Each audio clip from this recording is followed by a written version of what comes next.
Hey, what's going on, everybody? It's ETAPRIME back here again. Today we're going to be taking a first look at the all-new Lenovo Legion GO. This is a brand new handheld coming to the market. Release date is set for October 31st, but I was able to get my hands on one a little early just to give you a kind of a first look. And before we dive into it, I do want to mention that this is an earlier unit that I have in my possession. This is kind of a testing unit along with the software itself. So things will be kind of ironed out down the road. But so far, I personally haven't run into any issues with it. Everything's been working really well, but this is one I've been really excited about. And I know a lot of you have also, mainly because of the price, size, and features that the Go has built in. We've actually got some really cool stuff here that we haven't seen in other handhelds. And it's packing a very capable CPU, or APU rather, because we've got the AMD Ryzen Z1 Extreme. And along with that, we've got a big, beautiful 8.8-inch display. This is Lenovo's Pure Sight display, 144 Hz with a resolution of 2560 by 1600. Overall, first impressions, really like the look of it, and it's very, very comfortable to hang on to. I was actually a little worried with a larger handheld like this that, they wouldn't get the ergonomics right. But with the way they've designed these detachable controllers, it sits perfectly in the hand. Now, obviously, we are working with a much larger handheld than others on the market, but we've got a lot of great stuff built in here, like a trackpad over on the right-hand side. And I'd say one of the main claim to fame to the Go is the detachable controllers, and we're going to be taking a look at those. We'll also be testing them out. But real quick, I wanted to give you a look at everything that comes in the box. So obviously, we've got the Legion Go handheld itself, a 65-watt fast charger, USB Type-C. And this little circle doohickey actually goes with the right-hand detachable controller for FPS mode. Basically, it's going to turn that right-hand controller into a mouse and make it really easy to play your favorite FPS games. The Go also comes with a built-in kickstand, which comes in real handy for setting this up on the desk. But when it comes to the built-in controls, over here on the left-hand side, we've got our analog stick, D-pad, start, select, and our dedicated Legion button. We'll take a look at what that does in just a second, but the analog sticks here are Hall-based, and as you can see, they do have some RGB around them. Over on the right-hand side, A, B, X, Y, we've got our other analog stick and a built-in trackpad.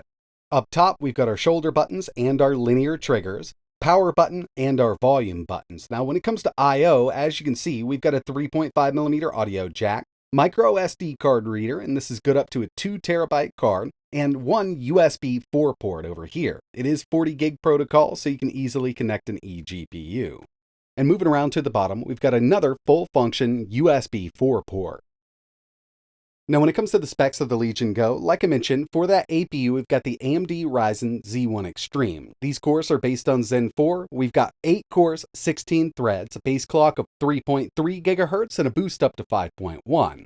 Built-in Radeon RDNA 3 iGPU with 12 CUs, 16 gigabytes of LPDDR5X running at 7,500 megatransfers per second. Right now, they are offering 2 different storage variants of the Go. You can pick this up with either a 512 gigabyte M.2 or a 1 terabyte, but both of them are using a PCIe 4.0 NVMe M.2 SSD, micro SD card slot that supports up to a 2 terabyte card, a 144 Hz 8.8-inch 16x10 Lenovo Pure Sight QHD Plus display. It's got a resolution of 2560 by 1600, 97% DCI-P3, up to 500 nits of brightness. Wi-Fi 6E 2x2, Bluetooth 5.2, a 49.2 watt-hour battery, and this is running Windows 11 Home right out of the box. So I've got a lot that I want to go over in this video, but unfortunately, since we're on an early unit, I can't show off any benchmarks or FPS while we're playing games. I will have another video coming up after the 31st with all of that information, so definitely stay tuned, but this will give you a good idea of what this thing can do. Okay, so first things first, a lot of people have been talking about the detachable controllers on the Legion Go. Now, getting them off is pretty easy. We've got these little lock mechanisms around back, just put a little pressure on them, we're going to pull them off. Now, these are automatically going to reconnect to the Legion Go, and we can use them wirelessly just like this if we want to. But taking a look at the right-hand controller, we've got a scroll wheel right here. We've got a few extra buttons, M1, M2, and on the bottom, you'll see we've got a little optical sensor with a switch. We're going to put this in FPS mode. We'll grab the FPS dock. By the way, this magnetically attaches to the controller, and now we can use the right-hand joystick or the right-hand controller as a mouse. It's got that built-in scroll wheel. We've got that M1 and M2 button, so mouse 1, mouse 2, left click, right click, whatever you want to call it. And while this is setting up on the desk with the built-in stand, it makes it really easy to play your favorite first-person shooter games. We will be running a test on this in just a little while, but I want to give you a look at some of the built-in software here because Lenovo has actually done a really good job with what they have so far. And we're actually talking about Legion Space. So we do have a dedicated button up in the top left-hand corner here. Press that anytime, it'll bring up Legion Space. And from here, we've got our library, we've got a game store, cloud gaming, settings, Android games.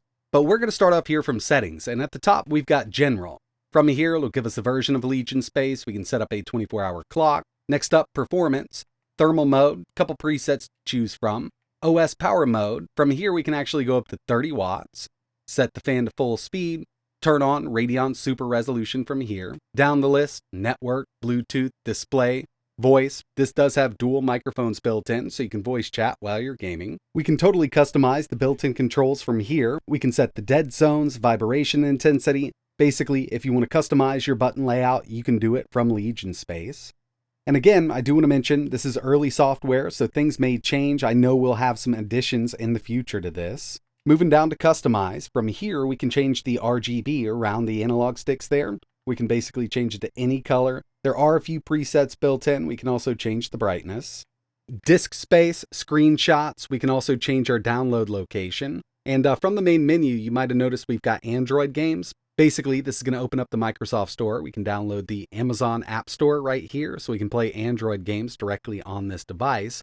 And one thing we actually haven't seen in software on these handhelds yet is a built-in game store. So I do think that this is a pretty good idea here. Now, this is totally optional. You don't have to buy your games directly from here, but there is the option to do so, and we'll get discounts and things like that through Legion Space. Some people might not be into this, but I think it's a good idea. That way, the manufacturer can actually subsidize the price of the handheld up front, knowing that you might buy some games from here. And obviously, that's how Valve was able to sell their handheld for so cheap up front, because they've got a lot of software to sell you and they can make extra money. Game platforms, this just allows us to easily download these platforms. We've got Steam, Epic Games, Xbox, a couple others added in here. And finally, we've got our library for our installed games.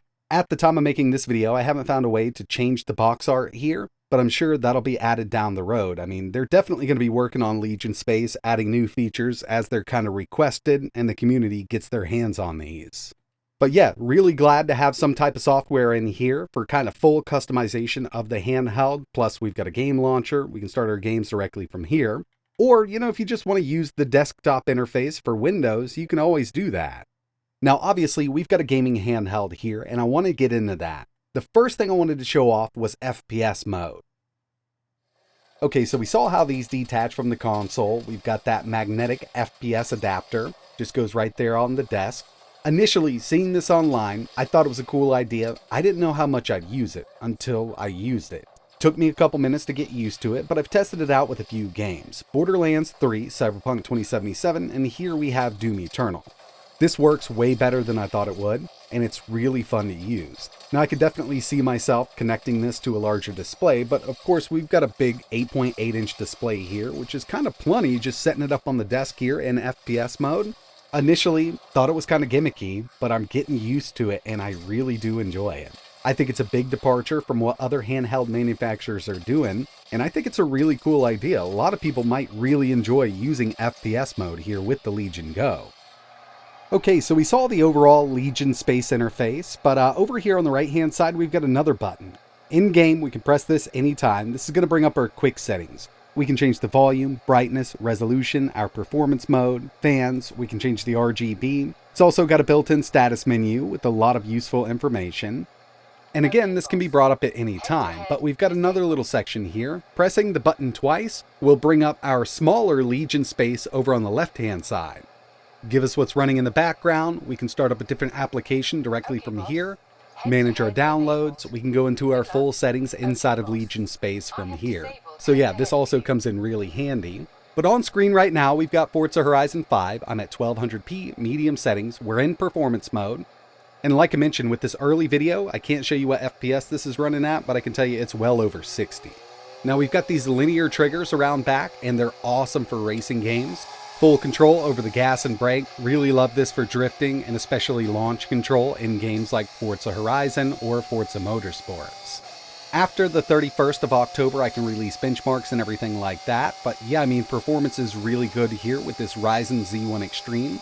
We've seen this chip before, we know what kind of performance it can put out, but we do have much faster RAM here, coming in at 7,500 megatransfers per second. And I've noticed a pretty nice little jump in performance having that faster RAM.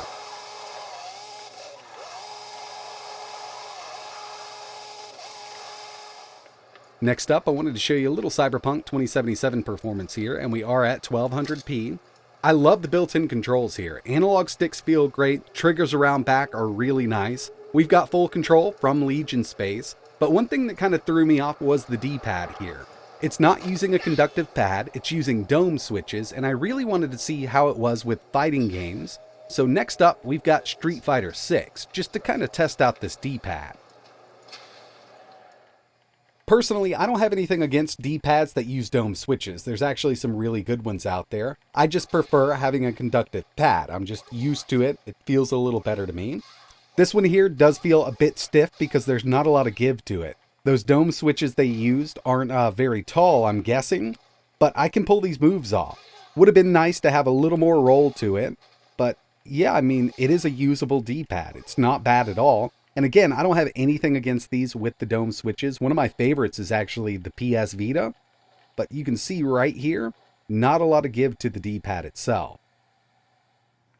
Lenovo states that the detachable controllers connect to the device over Bluetooth. So what I've done here is disable Bluetooth, because I had one of my good buddies asking me if it was a separate chip or if we're going to use, the Bluetooth that's built in here. And it looks like it's connecting to a separate chip because I've got the main Bluetooth that we would use for Windows, let's say connecting a Bluetooth speaker or a mouse to it, disconnected or turned off right now, and the controllers still connect to the Legion GO. So it does look like they're using a separate chip here to keep connection to the detachable controllers. So first impressions, this is definitely a solid handheld gaming PC. We've got that much larger screen than most of the other ones on the market right now, coming in at 8.8 inches. Solid controls, really do like the way this thing feels in the hand. It's definitely a bit heavier than some of the others, but if you're looking for a bigger handheld, then this one might be for you. FPS mode is really fun. Some people might not be into it, but you really got to give it a try if you get your hands on one of these. I wasn't sure how it would turn out, but it's actually really fun to use. These are up for pre-order right now, and I will have more videos coming. We're going to be doing a lot of testing. I'll release some benchmarks. We'll take a look at a bunch of games running. So in the meantime, if there's anything you want to know about the Legion GO, let me know in the comments below, and I'll put it in my full review video. Different games you want to see running, emulators, different performance modes, let me know down below, and I'll throw it in that one. But that's going to wrap it up for my first look video at the Lenovo Legion GO. It is definitely a solid handheld, and if you're looking for a bigger screen device, then this is one to definitely think about.